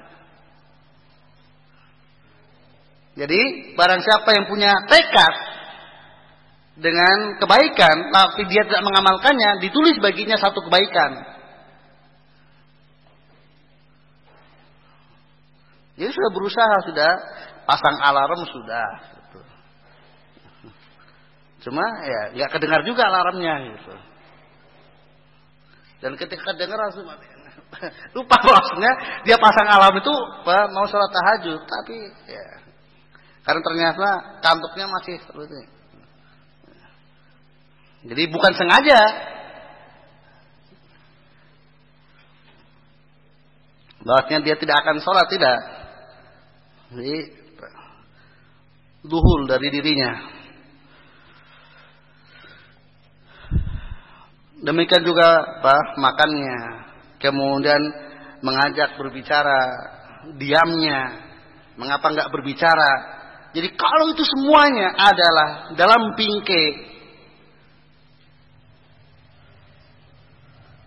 karena tunduk dan patuh kepada Allah itu beribadah. Man kana yu'minu billahi wal yawmil akhir falyaqul khairan aw liyasmut. Diam itu ibadah. Mengapa dia diam? Itu kalau diamnya disengaja. Jadi diam disengaja karena apa? Barangkali saya ngomong salah gitu. Sekali ngomong, nggak benar lagi. Begitu ngomong ghibah. Diam aja. Jadi diamnya disengaja itu ibadah. Melaksanakan perintah Nabi. Dan semua perintahlah menjadi ibadah.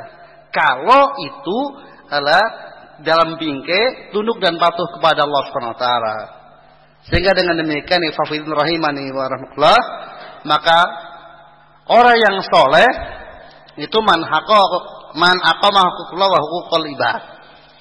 Jadi yang menunaikan hak-hak Allah dalam arti ibadah makhluk dan yang menunaikan hak-hak sesama, ibadah yang amah. Maka orang yang soleh memenuhi dua hal. Hak Allah dia penuhi dan hak sama pun dia penuhi. Dia baik kepada sesama dan menunaikan hak Allah Subhanahu wa taala. Sehingga ruang lingkup ibadah itu amat sangat luas.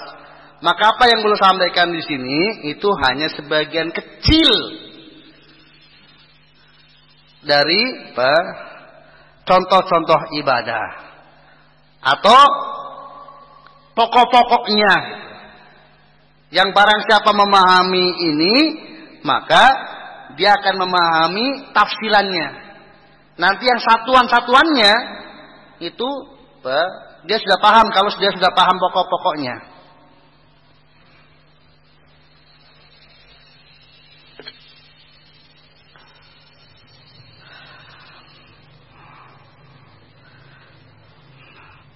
Kemudian untuk dalil yang belum sampaikan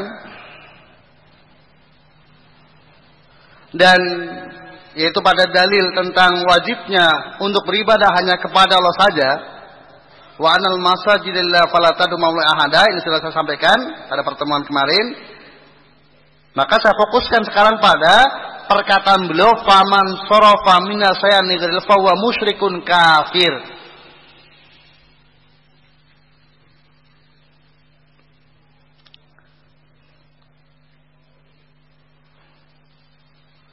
Jadi barang siapa yang memalingkan sebagian dari ibadah tadi untuk selain Allah, maka dia musyrik, kafir. Kalau untuk dia musyrik, itu la khilafa baina rajulain.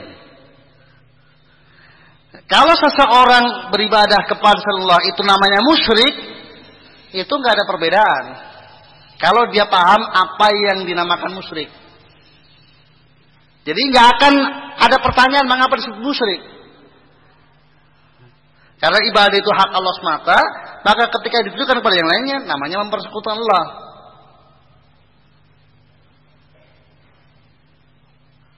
Maka kalau orang musyrikin dahulu, itu ngakui kalau mereka musyrikin. Jadi kalau orang musyrikin dahulu, mereka ngakui itu mereka musyrikin. Yang mereka nggak dia ngaku kalau itu salah. Kalau mereka musyrik, ngaku mereka musyrikin. Maka Allah sering menyebutkan bahwa Ibrahim itu walam yakum minal musyrikin.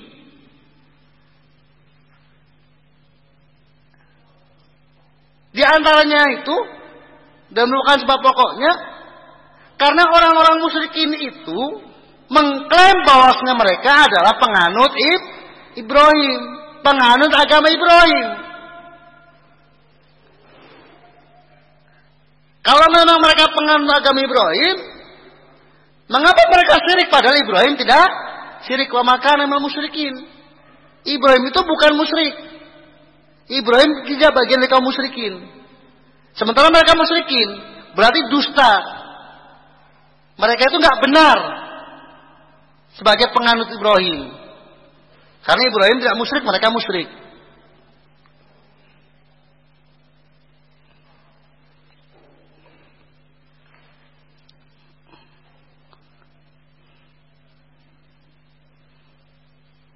Demikian juga seperti ayat-ayat yang berbicara tentang pengakuan mereka. Bahwa Allah masukna. Kalau Allah menghendaki kita tidak menjadi orang musyrik.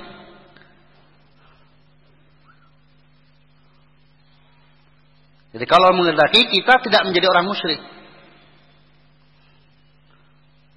Itu perbedaannya. Jadi kalau musyrikin dahulu dengan penuh kesadaran, penuh pengetahuan bahwasanya apa yang mereka perbuat itulah kemusyrikan.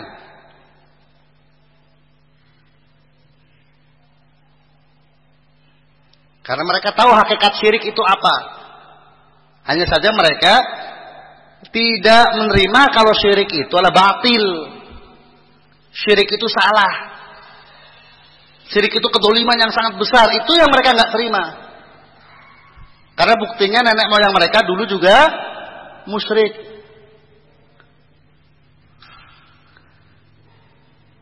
Nah, kalau orang-orang sekarang secara perbuatannya syirik, tetapi nggak mau dibilang musyrik, dibilang itu syirik.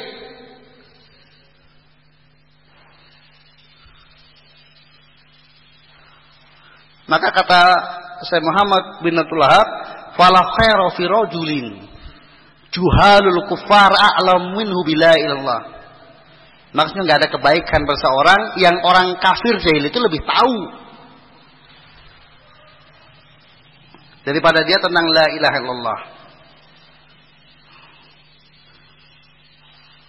Jadi kalau beribadah kepada Allah Ta'ala itu syirik, itu sesungguhnya tidak perlu dipertanyakan.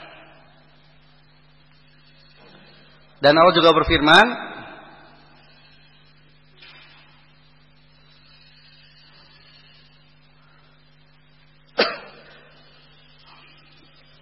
tentang orang-orang musyrik, in tad'uhum la yasma'u du'akum walau sami'u mastajabu lakum wa yaumal qiyamati yakfuruna bisyirkikum.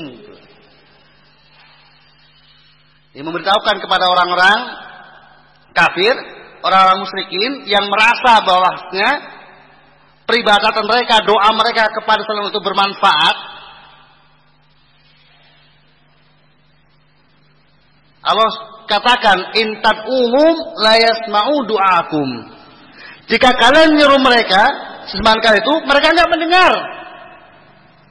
Walau sami'u mastajabu lakum, dan taruhlah seandainya mereka mendengar, mereka enggak akan bisa mengabulkan, enggak akan bisa memenuhi permintaan kalian.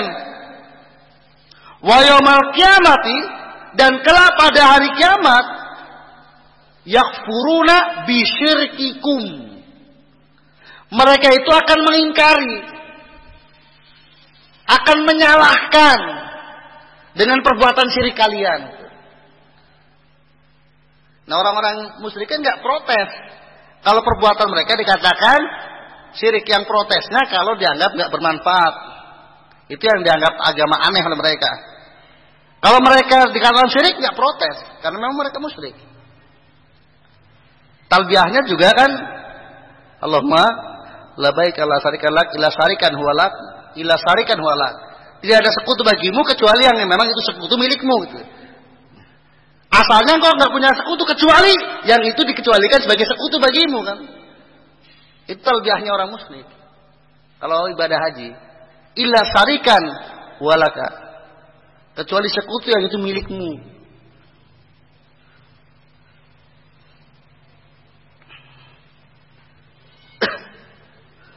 Itulah dalam surat Fatir ya 13-14. Intatum layas mendoakum walau sama mastajabu lakum wa yaumil qiyamati yakfuruna bi syirkikum wa la yunabbiuka mislu khabir. Wa la yunabbiuka mislu khabir. Dan tidak ada yang bisa memberitakan kepadamu sebagaimana beritanya Al-Khabir, itu Allah Subhanahu wa taala.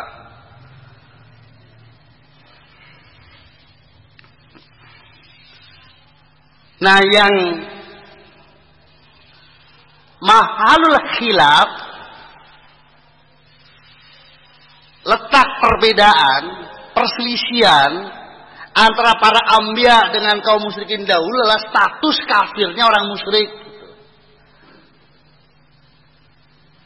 Kalau orang musyrik kafir, nah itu yang mereka nggak terima.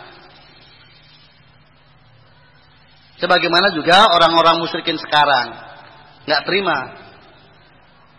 Jadi kalau musyrikin sekarang dua yang nggak terima, perbuatannya dikatakan syirik dan dengan sebab kesyirikannya dikafirkan. Kalau dulu mereka menerima kalau perbuatan syirik, tapi mereka nggak terima kalau kesyirikan merupakan kekafiran. Nah, belum bawakan dalil yang menunjukkan bahwasanya orang musyrik itu kafir. Firman Allah, wa may yad'u maulilan akhar la burhana lahu bihi fa inna misabu inda rabbih innahu la yuflihul kafirun.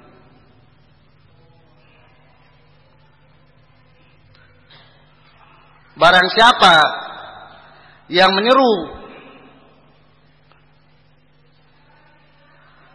sesembahan lain di samping Allah, maka pasti dia tidak memiliki hujah tentangnya. Maka perhitungan dia ada di Rabb-nya. Innahu la yuflihul kafirun. Innahu la yuflihul kafirun. Sesungguhnya orang-orang kafir itu tidak akan beruntung.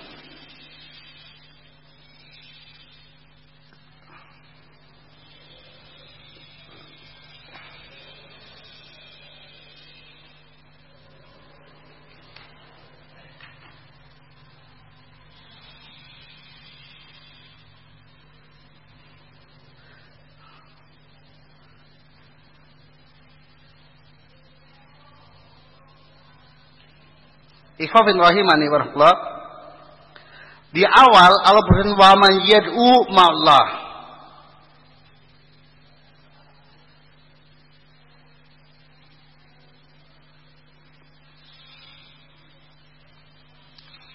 Barang siapa yang menyeru sembahan Allah, kaum ilahan akhar, sembahan yang lainnya. Di ujung ayat Allah berfirman, "Innahu la yuflihul kafirun." Maka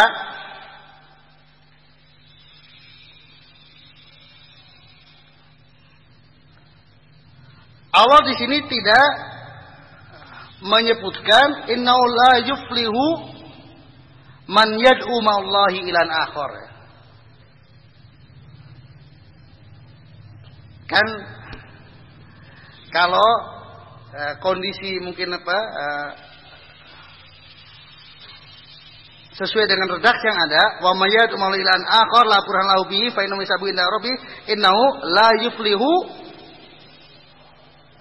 atau innahum la yuflihu, atau innahu la yuflihu man yad'u ma'allahi ilan akhar. Tapi innahu la yuflihu al-kafirun.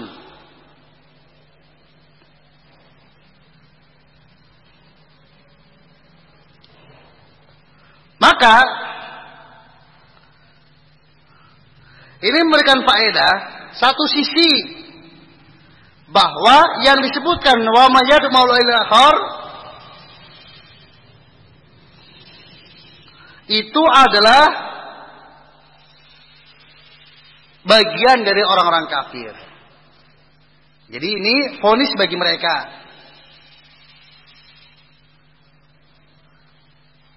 Jadi berfaedah tidak hanya menjelaskan mereka nggak akan beruntung, tetapi juga menjelaskan kepada mereka bahwasanya mereka adalah kafir. Satu.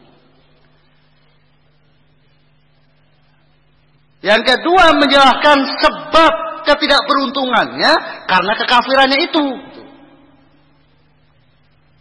Yaitu karena lain selain Allah, itu mereka menjadi kafir, dan dengan sebab kekafirannya itulah mereka menjadi tidak beruntung. Dan yang ketiga,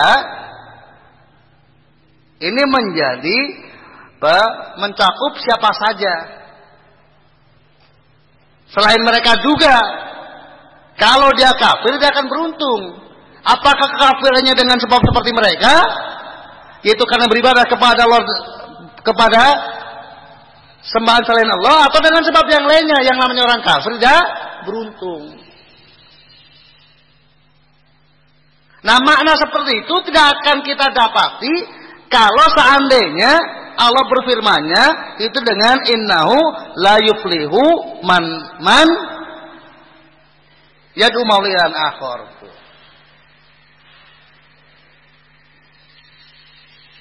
Jadi ada maklumat tambahan di samping tentang orang ini, nasib orang ini.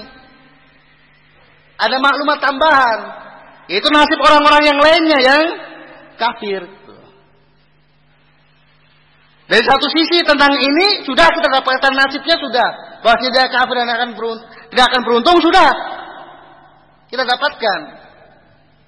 Tapi kita dapat ilmu yang lainnya tentang yang kafir dengan sebab yang lainnya pun sama nasibnya, itu tidak akan beruntung. Dan juga kalau kemudian redaksinya demikian, kita tidak mengetahui tentang statusnya,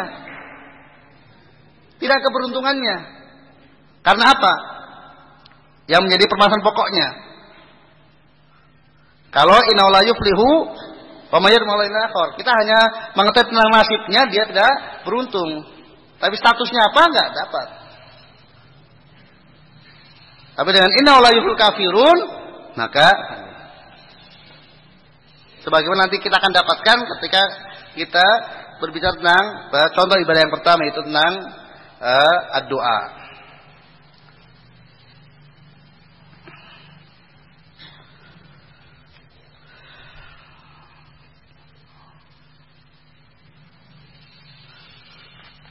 Kemudian ikhwafidin rahimani wa rahmatullah, waktunya habis ya. Ya, jadi muqaddimah tentang ibadah kita sudah dapatkan. Insyaallah kita akan memulai dengan ibadah yang pertama yang belum sampaikan. Namun sebelumnya saya sampaikan di sini, belum menyampaikan anwar ibadah itu mislul Islam wal iman wal ihsan. Tetapi ketika belum menyebutkan contohnya, maka belum memulai dengan doa. Hal itu disebabkan karena tentang Islam, iman dan ihsan akan beliau jelaskan dalam Ma'rifatuddin Islam pada asal yang kedua.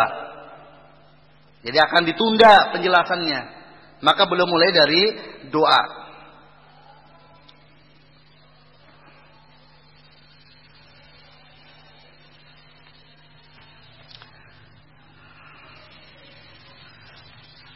Dan juga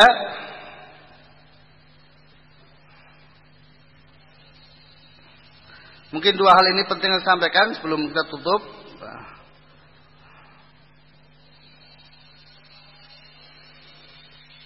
Tentang antum bisa lihat pada kaidah penting memahami ibadah ya, untuk menunjukkan batilnya beribadah kepada selain Allah Ta'ala dapat melalui dua metode.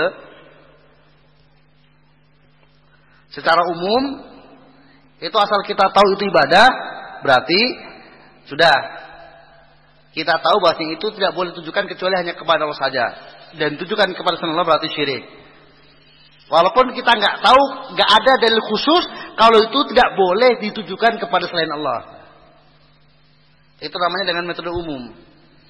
Kalau kita tahu itu adalah bagian dari ibadah, maka dengan demikian kita pun tahu bahwa itu hanya khusus untuk Allah dan ditujukan kepada selain Allah merupakan kesyirikan, kekafiran. Sudah. Atau dengan dalil khusus, ketika sudah ada nas langsung bahwa itu tidak boleh ditujukan kepada selain Allah. Ini lebih mudah lagi karena sudah ada penunjukan khusus secara langsung bahwa ibadah itu tidak boleh, bahwa sesuatu tersebut tidak boleh ditujukan kepada selain Allah. Sudah ada keterangan langsung. Maka ini dengan dalil khusus. Jadi seandainya tidak ada dalil khusus pun cukup bagi kita dalil umum yang namanya ibadah itu adalah khusus untuk Allah. Walaupun nggak disebutkan larangan dari ditujukan kepada selain Allah, cukup dengan mengetahui itu adalah ibadah, maka sudah diketahui secara pasti bahwasanya itu khusus untuk Allah, karena ibadah itulah khusus untuk Allah. Kemudian tentang perbedaan syirik dan kufur.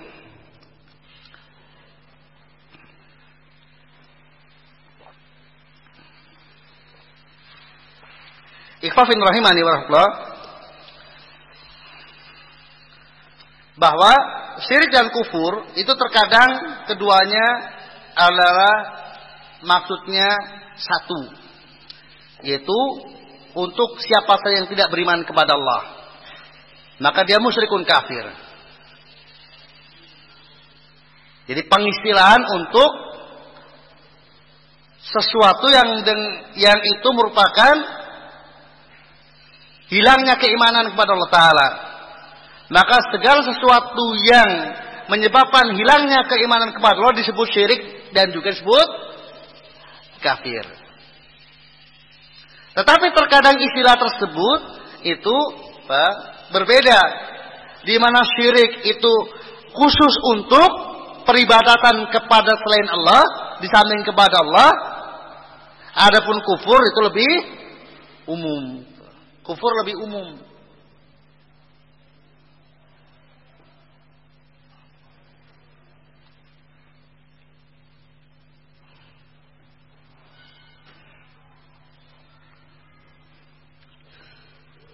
Maka setiap musyrik adalah kafir dan tidak setiap kafir itu musyrik.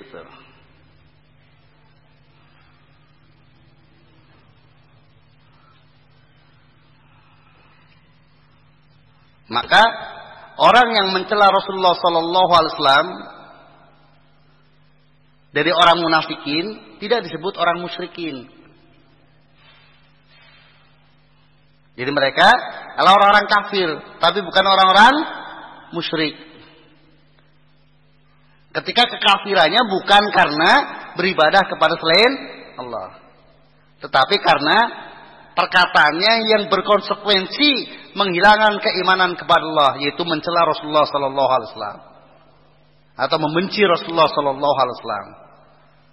Nah, kekafiran itu lebih asyad dari kesyirikan.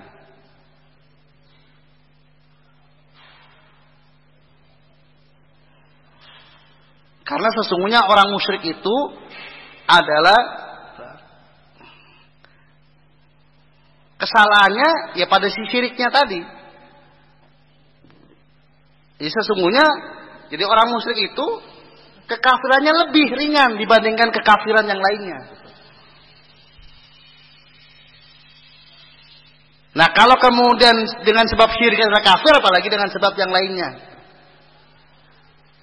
Jadi kafir yang lainnya. Karena orang-orang musyrik itu yang mencintai Allah, ya beribadah kepada Allah,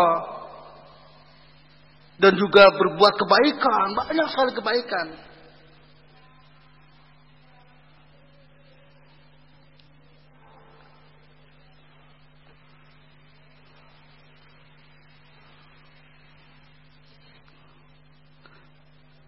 Oleh karena itu, tidak salah ketika Imam Qayyim rahimahullah memahami dari firman Allah Ta'ala, "Qul innama harrama rabbi al-fawahisha ma dhahara minha wa ma batan wal isma wal bagya bighairil haqqi wa an tusyriku billahi ma lam yunzil bi sultana wa an taqulu 'ala Allahi ma la ta'lamun." Katakan, sesungguhnya Tuhanku, Rabbku itu mengharamkan atas kalian hal-hal yang keji, baik yang lahir maupun yang batin, berupa dosa, isma, wal bagya bil haq, dan penganiayaan kepada sama tanpa alasan yang dibenarkan, wa antusriku billahi ma lam yunzil bi sultana, dan engkau mempersekutukan Allah yang pasti engkau tidak memiliki hujat tentangnya, wa antaqulu 'ala Allahi ma la ta'lamun, dan engkau berbicara tentang Allah sesuatu yang engkau tidak memiliki ilmu tentangnya. Nah, Imam Al-Qayyim rahimahullah menyebutkan bahwasanya Allah Ta'ala di sini menyebutkan dosa dengan 4 tingkatannya. Dari yang terendah sampai yang tertinggi. Berupa dosa, kemaksiatan biasa, yaitu dzulmul abdi li nafsihi, perbuatan dosa hamba terkait dengan dirinya. Kemudian al-bagya bil haq, ini mendolimi orang lain. Ini lebih berat lagi karena ada 2 pelanggaran di sini, pelanggaran terhadap dosa itu sendiri dan juga penganiayaan orang lain, mengenai diri sendiri dan juga orang lain. Kemudian yang ketiga adalah syirik, mempersekutukan Allah Ta'ala. Kemudian yang keempat adalah al-qaul Allah bi ghairi ilmin. Al-qaul Allah bi ghairi ilmin, berbicara tentang Allah Ta'ala tanpa ilmu.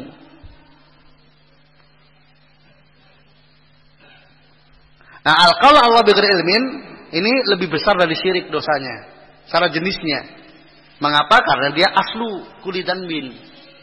Dialah pokok dari semua dosa adalah al-qaul Allah bi ghairi ilmin.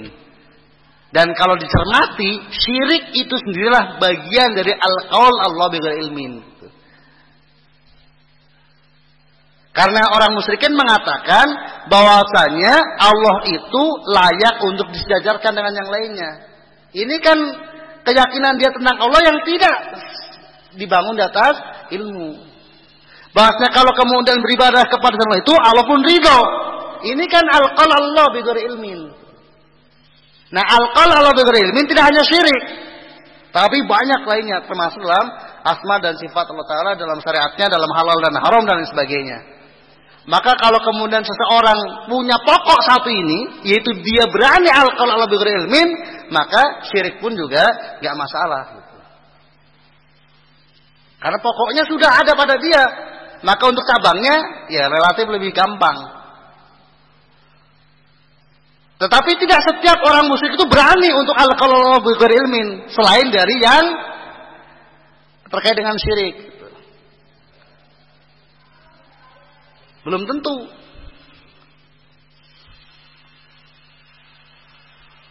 Tetapi cukup dengan syiriknya kafir. Maka walaupun dia berhati-hati tentang Allah Ta'ala, tidak ada manfaatnya juga. Karena sudah kafir dengan syiriknya. Sebagaimana juga seseorang yang kafir dengan sebab yang lainnya selain dengan syirik, maka tidak syiriknya nggak ada manfaatnya juga. Karena dia telah kafir dengan yang lainnya walaupun dia muwahhid.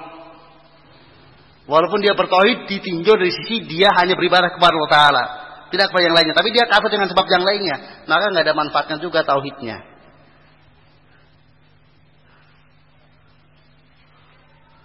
Karena diterimanya ibadah kepada Allah disyaratkan dengan dia adalah bertauhid yang sebenarnya, yaitu dia beriman kepada Allah Subhanahu wa taala dengan benar. Kita cukupkan sampai di sini, setelah kita lanjutkan ba'da zuhur insyaallah jam 1 secara jadwal. Mudah-mudahan bermanfaat bagi kita semuanya. Subhanakallahumma wa bihamdika asyhadu an la ilaha illa anta astaghfiruka wa atubu ilaik. Assalamualaikum warahmatullahi wabarakatuh.